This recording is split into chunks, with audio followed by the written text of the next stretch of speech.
오늘 우리에게 주시는 하나님의 말씀은 사도행전 26장 9절에서 12절의 말씀입니다. 나도 나사렛 예수의 이름을 대적하여 많은 일을 행하여야 될 줄 스스로 생각하고 예루살렘에서 이런 일을 행하여 대제사장들에게서 권한을 받아가지고 많은 성도를 옥에 가두며 또 죽일 때에 내가 찬송 투표를 하였고 또 모든 회당에서 여러 번 형벌하여 강제로 모독하는 말을 하게 하고 그들에 대하여 심히 격분하여 외국 성에까지 가서 박해하였고 그 일로 대제사장들의 권한과 위임을 받고 다메섹으로 갔나이다. 아멘. 바울은 지금 아그리빠 왕의 요청으로 베스도 총독이 개최한 청문회장에서 자기 변증을 하고 있습니다. 바울에게 자기 변증은 주님을 증언하는 것이었습니다. 바울은 하나님께서 약속하신 메시아에 대한 소망 때문에 자신이 유대인들에게 고발당하였음을 밝히면서 당신들은 하나님이 죽은 사람 살리심을 어찌하여 믿지 못할 것으로 여기느냐고 반문했습니다. 천지를 창조하신 하나님께서 인간을 죄의 형벌에서 구원하시기 위해 당신의 독생자를 십자가의 제물로 삼으셨습니다. 그렇다면 그 전능하신 하나님께 당신의 명령에 순종해서 십자가의 제물로 돌아가신 당신의 독생자를 죽음에서 일으키실 능력이 없겠느냐는 반문이었습니다. 그리고 바울은 자신이 청년 시절 때 어떤 삶을 살았었는지 증언했습니다. 10절을 보시겠습니다. 예루살렘에서 이런 일을 행하여 대제사장들에게서 고난을 받아가지고 많은 성도를 옥에 가두며 또 죽일 때에 내가 찬성 투표를 하였고 예루살렘에서 당대 최고의 율법 선생 가말리엘에게서 율법을 사사한 청년 바울은 유대교 내에서 전도가 양양한 미래의 지도자감이었습니다. 바울이 얼마나 걸출한 청년이었던지 대제사장들이 바울을 눈여겨보고 자신들이 이단으로 십자가에 못 박아 죽인 예수의 추종자들을 제거하는 권한을 그에게 위임할 정도였습니다. 대제사장들로부터 합법적으로 권한을 위임받은 바울은 교회를 짓밟는 선봉대장, 이를테면 행동대장 역할을 자임했습니다. 청년 바울은 수없이 많은 그리스도인들을 투옥시켰을 뿐만 아니라 그리스도인을 현장에서 쳐 죽여야 할 필요가 있을 때에는 주저하지 않고 찬송표를 던졌습니다. 11절입니다. 또 모든 회당에서 여러 번 형벌하여 강제로 모독하는 말을 하게 하고 그들에 대하여 심히 격분하여 외국 성에까지 가서 박해하였고 청년 바울은 또 모든 회당을 샅샅이 뒤지고 다니면서 마치 이를 잡듯이 그리스도인들을 색출해내었습니다. 우리말 형벌을 주고라고 번역된 헬라어 동사 티모레오는 성경에서 단 2번 사용된 단어로서 명예를 수호하기 위해서 복수한다는 의미입니다. 오늘날에도 이슬람 국가에서는 소위 명예살인이 종종 자행되고 있습니다. 가족 가운데에 누군가가 이슬람 율법을 심각하게 위반해서 자신들의 가문의 명예가 실추되었다고 판단될 때에 부모 혹은 형제가 해당 가족을 살인해서 실추된 명예를 되찾게 한다는 것이 소위 명예살인입니다. 오늘 본문에 동원된 동사 티모레오도 그와 유사한 의미를 지니고 있습니다. 그리스도인들에 의해 유대교의 명예가 더럽혀졌으므로 바울이 유대교의 명예를 수호하기 위해서 그리스도인들에게 복수했다는 것입니다. 그리스도인들에 대한 바울의 복수의 방법은 그리스도인들로 하여금 강제로 모독하는 말을 하게 하는 것이었습니다. 청년 바울이 강압적으로 그리스도인들로 하여금 예수 그리스도를 모독하는 말을 하게 하는 것이었습니다. 다시 말해 바울이 강압적으로 그리스도인들이 예수 그리스도를 배교하게 함으로써 그들에 의해 실추된 유대교의 명예를 그들의 배교로 되찾고 회복시키고자 한 것이었습니다. 헬라어 원문에 그렇게 하게 하였다는 의미의 동사가 미완료형으로 기록되어 있습니다. 미완료형은 반복적인 동작을 의미합니다. 청년 바울이 강압적으로 그리스도인들의 배교를 끌어내기 위해 시도했지만 당시의 그리스도인들은 바울의 강압에 굴복하지 않았다는 말입니다. 이에 격분한 청년 바울은 그리스도인들에 대한 박해의 범위를 이스라엘 경계를 넘어 외국 땅에 살고 있는 그리스도인들에게까지 확장하였습니다. 12절입니다. 그 일로 대제사장들의 권한과 위임을 받고 다메섹으로 갔나이다. 마침내 바울은 다메섹 원정길에까지 올랐습니다. 예루살렘에서 무려 213km나 떨어져 있는 오늘날 시리아의 수도인 다마스쿠스의 그리스도인들까지 색출해서 예루살렘으로 연행해 오기 위함이었습니다. 이렇게 교회를 짓밟는 데에 앞장섰던 청년 바울이 유대교 내에서는 전도 양양한 미래의 지도자감이었지만 당시의 그리스도인들의 입장에서 보자면 그는 잔인하고도 포악하게 교회를 짓밟는 폭도에 지나지 않았습니다. 청년 바울은 지능이 모자라거나 교육 수준이 떨어지는 사람이 아니었습니다. 청년 바울은 당시 유대 사회에서 최고의 교육을 받은 사람이었습니다. 그것은 청년 바울이 남다른 지능의 소유자였음을 의미합니다. 한마디로 바울은 뛰어난 청년 엘리트였습니다. 그 청년 엘리트 바울이 도대체 왜 무엇 때문에 예수 그리스도를 부정하면서 교회를 짓밟는 잔인하고도 포악한 폭도가 되었겠습니까? 바울 자신이 이 질문에 대해서 직접 답해 주었습니다. 본문 9절에서 10절 상반절을 보시겠습니다.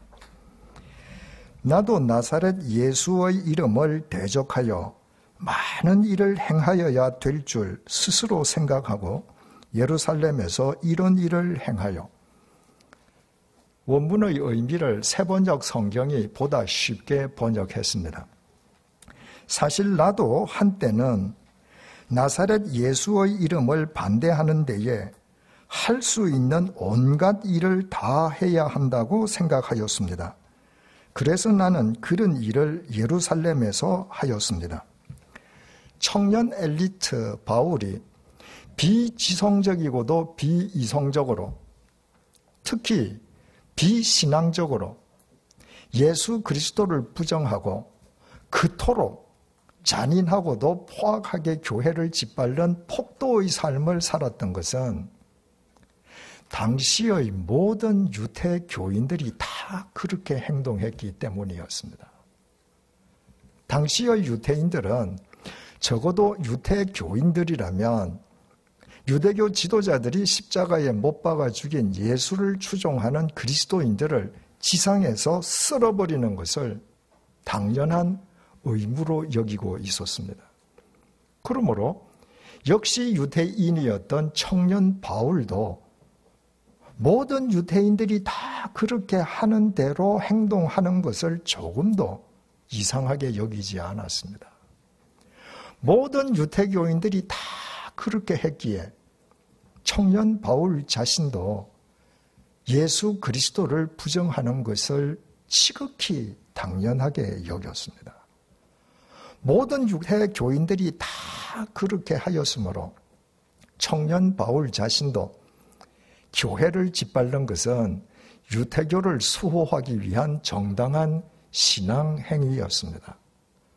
모든 유태교인들이 다 그렇게 하므로 청년 바울 자신도 유태인들처럼 그렇게 하는 것은 항상 옳고 바른 일이었습니다. 모든 유태교인들이 다 그렇게 하므로 바울도 그렇게 하는 자기 자신에 대해서 회의를 품거나 이의를 제기할 필요조차 없었습니다. 특히 매사에 열심이며 열성적이었던 청년 바울은 예수 그리스도를 부정하고 교회를 짓밟기 위해서 할 수 있는 온갖 일을 다 해야 한다고 생각했습니다. 헬라어 원문에 반드시 해야만 한다는 의미의 동사 데이가 기록되어 있습니다.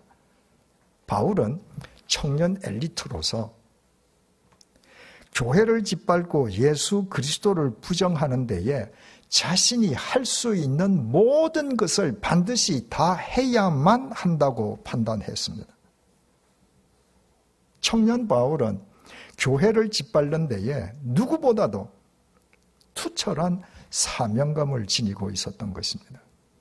그래서 청년 바울은 수없이 많은 그리스도인들을 투옥시키고 그리스도인을 현장에서 쳐 죽일 필요가 있을 때에는 주저하지 않고 찬성표를 던지고 계속하여 강압적으로 그리스도인들의 배교를 시도하고 그리스도인들을 색출하기 위해 다메섹 원정에까지 나서는 등 포악하고 잔인한 폭도의 삶을 살면서도 자기 삶에 대해서 전혀 양심의 가책을 느끼지 않았습니다. 모든 유대 교인들이 다 그렇게 하기에 바울 자신은 다른 유대 교인들보다 그 일을 더 열심으로 행하였을 뿐이었습니다. 청년 바울은 그와 같은 자신의 삶에 대해 도리어 자부심을 느끼고 있었습니다. 그러나 예루살렘에서 213km나 떨어져 있는 다메섹의 그리스도인까지 색출하기 위해 다메섹을 찾아가다가 바울은 바로 그 길 위에서 그동안 자신이 그토록 부정해왔던 예수님의 부르심을 받았습니다. 주님께서 폭도 청년 바울을 오직 당신의 은혜로 먼저 선택해 주신 것이었습니다.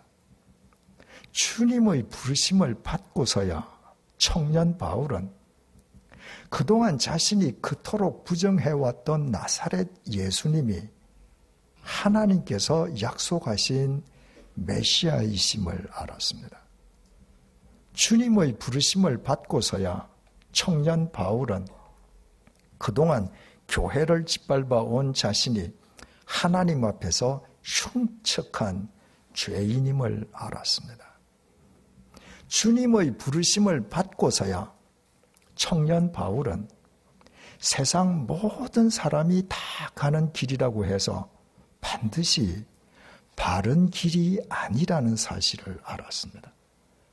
주님의 부르심을 받고서야 청년 바울은 하나님을 쫓는 사람은 세상 모든 사람이 다 가는 길과 역행할 수도 있어야 한다는 사실을 비로소 알았습니다. 그 이후부터 바울은 세상 모든 사람이 가는 길을 쫓지 않았습니다. 세상 모든 사람이 다 외면해도 바울은 주님 안에서 반드시 가야 할 바른 길을 쫓았습니다.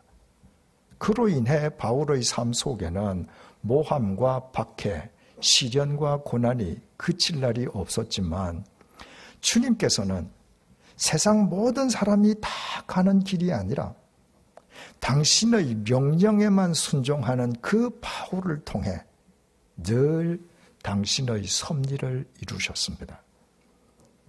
대림절 둘째 주일을 맞은 우리에게 주님께서 오늘 본문을 통해 주시는 교훈이 바로 이것입니다.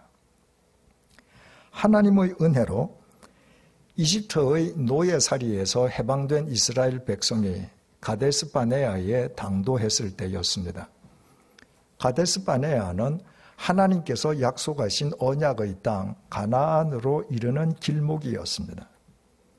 지도자 모세는 먼저 12명의 정탐꾼들을 가나안으로 보내어 그곳의 지세와 정세를 살펴오도록 했습니다. 40일 만에 가나안에서 되돌아온 12명의 정탐꾼들의 보고는 서로 일치하지 않았습니다. 정탐꾼 10명은 가나안 원주민은 장대하고 성벽도 높아 결코 그들을 이길 수 없다면서 거인처럼 장대한 가나안 원주민 앞에서 자신들은 메뚜기에 지나지 않는다고 보고했습니다. 단지 갈렙과 여호수아 두 사람만 가나안 원주민이 아무리 거인처럼 장대해도 하나님 앞에서는 가벼운 먹이에 불과할 따름이라고 보고했습니다. 이스라엘 백성은 서로 엇갈리는 그 두 보고를 앞에 놓고 당연하게도 다수결의 원칙을 쫓았습니다. 가나안 원주민을 능히 이길 수 있다는 두 사람의 보고보다도 수적으로 그보다 5배나 더 우세한 결코 가나안 원주민을 이길 수 없다는 정탐꾼 10명의 보고를 더 신뢰한 것이었습니다. 그리고 그들이 보인 반응을 민수기 14장 1절에서 4절이 구체적으로 밝혀줍니다.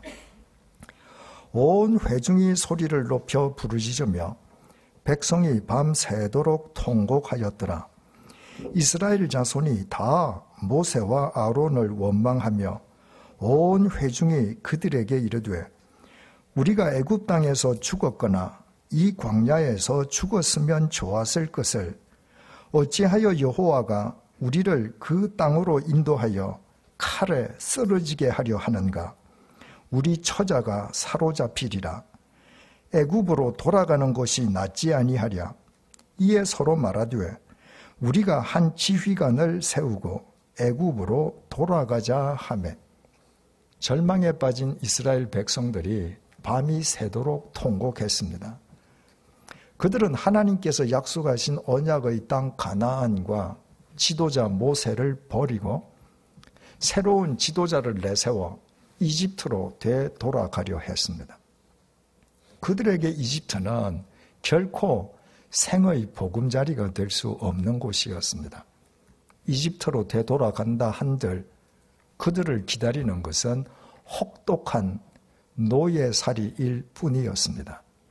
하지만 그들은 살이를 따지려 하지 않고 불문곡직 이집트로 되돌아가자고 하면서 언약의 땅 가나안 입성을 주장하는 갈렙과 여호수아를 돌로 쳐 죽이려고 했습니다. 당시 유대 사회에서 모든 결정권은 남자 장정, 즉 가장이 갖고 있었습니다. 민수기 1장 46절에 의하면 당시 이스라엘 백성 가운데에서 여자와 어린 아이를 제외한 남자 가장은 60만 3,550명이었습니다. 그 60만 3,550명 중에 하나님께서 언약하신 약속의 땅 가나안 입성을 찬성하는 사람은 갈렙과 여호수아, 지도자 모세와 아론 이렇게 단 4명밖에 없었습니다. 나머지 60만 3,546명은 모두 이집트로 돌아가자고 했습니다. 60만 3,546대 4. 비율로 따지자면 99.999337% 대 0.000663%입니다. 소수점 이하 네 자리에서 반올림하면 99.999% 대 0.001%가 됩니다. 99.999%라면 사실상 100%와 마찬가지입니다. 하지만 이스라엘 백성 99.999%가 가자고 한 그 길은 바른 길이 아니었습니다. 이스라엘 백성 99.999%가 가자고 했던 그 길은 하나님을 등지는 길이었습니다. 그들은 결국 40년 동안 광야에서 방황하다가 모두 광야에서 죽고 말았습니다. 반면에 0.001%라면 없는 것과 마찬가지입니다. 60만 3,550명 가운데에 4명이라면 그 정도의 숫자는 얼마든지 묵살해도 좋을 숫자입니다. 하지만 없는 것과 같은 0.001%가 지향했던 길, 그 길이 하나님의 말씀을 쫓아 반드시 가야만 했던 바른 길이었습니다. 예수님을 재판한 빌라도 총독은 예수님에게 죽일 죄가 없다는 사실을 확인했습니다. 대제사장 무리가 단지 시기로 예수님을 재판에 회부한 것을 빌라도 총독이 알아차린 것입니다. 마침 그때는 유대인 최고 명절 유월절이 시작할 때였고 명절을 맞으면 백성의 청원에 따라서 죄수 한 명을 석방시켜주는 관례가 있었습니다. 빌라도 총독은 법정 뜰에 운집한 예루살렘 유대인들에게 예수님과 강도 바라바 중에서 누구를 석방시켜주면 좋겠느냐고 물었습니다. 빌라도 총독이 범죄 행위가 뚜렷한 강도 바라바와 예수님을 함께 내세운 것은 내심으로 예수님을 풀어주려 한 까닭이었습니다.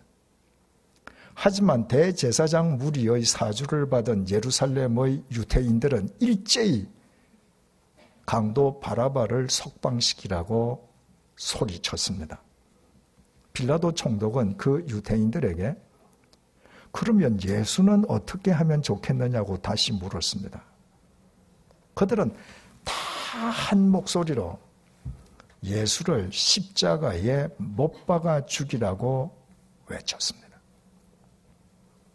그 많은 유대인들 가운데에 강도 바라바 대신에 예수님을 석방시켜달라거나 예수를 십자가에 못 박아 죽이지 말라고 외친 유대인은 단 한 명도 없었습니다. 한 명의 예외도 없이 그들은 일제히 강도 바라바를 석방시키고 예수를 십자가에 못 박아 죽이라고 소리쳤습니다.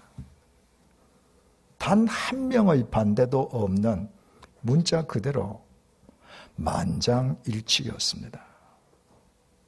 그러나 만장일치라고 해서 그들의 결정이 바른 결정이었던 것은 아니었습니다. 그들은 만장일치로 하나님을 거역한 인류 역사상 가장 어리석고 미련한 인간 군상일 뿐이었습니다. 이처럼 성경은 세상 모든 사람들이 다 가는 길이라고 해서 그것이 반드시 바른 길이 아님을 계속 우리에게 일깨워주고 있습니다. 민주주의의 기본 원리는 인권, 자유권, 평등권, 법치주의 등과 함께 다수결의 원칙입니다. 민주주의 국가에서 대통령의 선출도 국회의 의안 의결도 모두 다수결 원칙을 따릅니다. 우리나라 국민이 5천만 명이라고 해서 대한민국 대통령이 되기 위해서 5천만 명의 찬성을 다 얻어야 하는 것은 아닙니다. 대통령 선거에서 단 한 표라도 더 많이 득표한 사람이 대통령이 됩니다. 대통령이 되었다고 해서 대통령직을 마냥 유지할 수 있는 것도 아닙니다. 지금 우리가 생생하게 보고 있듯이 국민으로부터 위임받은 권력을 사유화하여 헌법의 정신과 가치를 심각하게 훼손한 대통령을 국민 절대 다수가 물러나라고 하면 어떤 형식으로든 대통령은 물러날 수밖에 없습니다. 이처럼 민주국가에서 중요한 정치적 결정은 모두 다수결 원칙을 따르고 다수결에 속하는 숫자가 많을수록 결정은 더 큰 무게를 갖게 됩니다. 하지만 믿음에는 다수결 원칙이 통하지 않습니다. 이 세상 모든 사람이 가는 길이라고 해서 그 길을 쫓는다면, 이 세상 모든 사람들이 다 그렇게 산다고 해서 동일하게 살아간다면, 이 세상 모든 사람들이 다 진일이여 하는 것이라고 해서 그것을 삶의 목적으로 삼는다면 그것은 참된 믿음일 수 없습니다. 참된 믿음은 대중성을 지니지 않습니다. 그 영혼이 늘 깨어있는 사람, 세상의 보이는 것 넘어 보이지 않는 영혼을 바라보는 사람, 땅의 것이 아니라 하늘의 것을 지향하는 사람들만 참된 믿음을 추구할 수 있고, 그런 사람은 언제나 소수이기 때문입니다. 그래서 청년 바울이 당시 모든 유대 교인들이 다 그렇게 하는 것처럼 예수 그리스도를 부정하면서 교회를 짓밟았던 것도 가데스 바네아에서 이스라엘 백성 99.999%가 정탐꾼 10명의 보고를 더 신뢰해서 이집트로 되돌아가자고 했던 것도, 빌라도 법정을 가득 메운 예루살렘의 유대인들이 만장일치로 강도 바라바를 석방시키고 예수를 십자가에 못 박아 죽이라고 외쳤던 것도 참된 믿음과는 거리가 멀어도 한참 멀었습니다. 참된 믿음은 다수결 원칙에 의해 결정되지 않기 때문입니다. 이것이 예수님께서 다음과 같이 말씀하신 까닭입니다. 마태복음 7장 13절에서 14절 말씀입니다. 좁은 문으로 들어가라. 멸망으로 인도하는 문은 크고 그 길이 넓어 그리로 들어가는 자가 많고, 생명으로 인도하는 문은 좁고 길이 협착하여 찾는 자가 적음이라. 세상 모든 사람들이 원하는 것처럼 예수님께서도 편안하고 넓은 길을 원하셨더라면 어떻게 되었겠습니까? 예수님께서는 더러운 짐승의 외양간 구유 대신에 로마 황제의 황궁에 황제의 신분으로 오셨을 것입니다. 만약 그러셨더라면 그런 분이 인간의 죄를 대속하기 위한 참혹한 십자가의 죄물이 되실 리도 만무했을 것이고, 결과적으로 그런 분이 인간에게 영원한 생명의 길을 제시해주는 그리스도가 될 수도 없었을 것입니다. 예수님께서 가장 더럽고 비천한 외양간에서 태어나시고 당신 자신을 인간을 위한 십자가의 제물로 내어놓는, 아무도 가려하지 않는 그 좁은 십자가의 길을 선택하셨기에 하나님 아버지께서 그 예수님을 당신의 짧지 않은 손으로 영원한 구원자로 세워주신 것입니다. 예수님께서 언제나 오직 하나님의 명령에 순종하는 참된 믿음의 길을 쫓으셨던 결과였습니다. 만약 예수님께서 세상 사람들처럼 다수결의 원리를 쫓는 분이셨다면 결코 불가능했을 생명과 구원의 대역사였습니다. 오늘은 그 예수님의 성탄을 기리고 다시 오심을 대망하는 대림절 두 번째 주일입니다. 믿음은 여론의 눈치를 살피면서 대중을 만족시키려는 정치가 아닙니다. 참된 믿음의 길은 다수결의 원칙으로 결정되지 않습니다. 우리가 주님을 정말 인격적으로 만난 그리스도인이라면 지금 당장 바울처럼 다수결의 원칙을 맹신했던 삶을 과감하게 벗어 던지십시다. 갈렙과 여호수아처럼 99.999%의 사람들이 이집트로 되돌아가자고 해도 하나님께서 약속하신 언약의 땅 가나안을 지향하는 0.001%가 되십시다.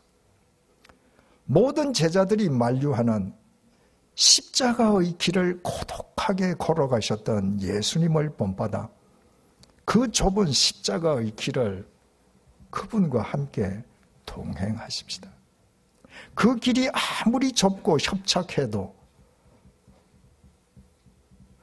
주님 안에서 우리가 주님과 동행하는 한 그 길은 영원한 생명과 사랑, 진리와 빛의 대로로 무진장 확장될 것입니다.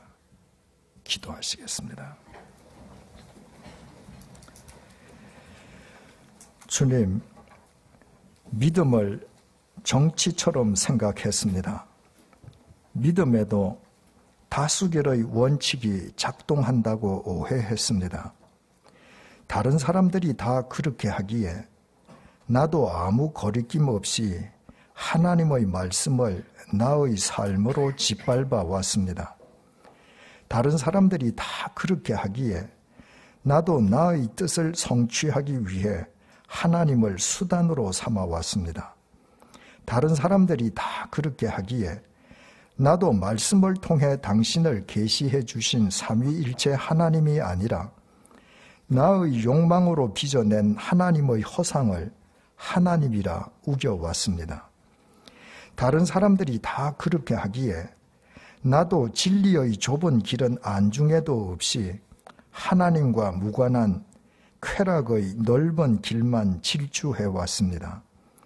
오늘 대림절 두 번째 주일을 맞아 결코 믿음일 수 없는 내 믿음의 실체를 일깨워 주셔서 감사합니다. 바울처럼 다수결의 원칙을 맹신하던 삶을 과감하게 벗어 던지게 해 주십시오. 죄의 노예살이로 회개하려는 99.999%가 아니라 하나님께서 약속하신 미래를 향해 나아가는 0.001%의 갈렙과 여호수아가 되게 해 주십시오. 예수님과 함께 좁고 좁은 십자가의 길을 동행하게 해 주십시오. 그 길을 걷는 우리를 통해 주님의 생명과 사랑과 빛과 진리가 동서남북 사방으로 퍼져나가게 해 주십시오. 그리하여 올해의 성탄절은 그 어느 해보다 더 의미 있는 성탄절이 되게 해 주십시오. 예수님의 이름으로 기도드립니다. 아멘.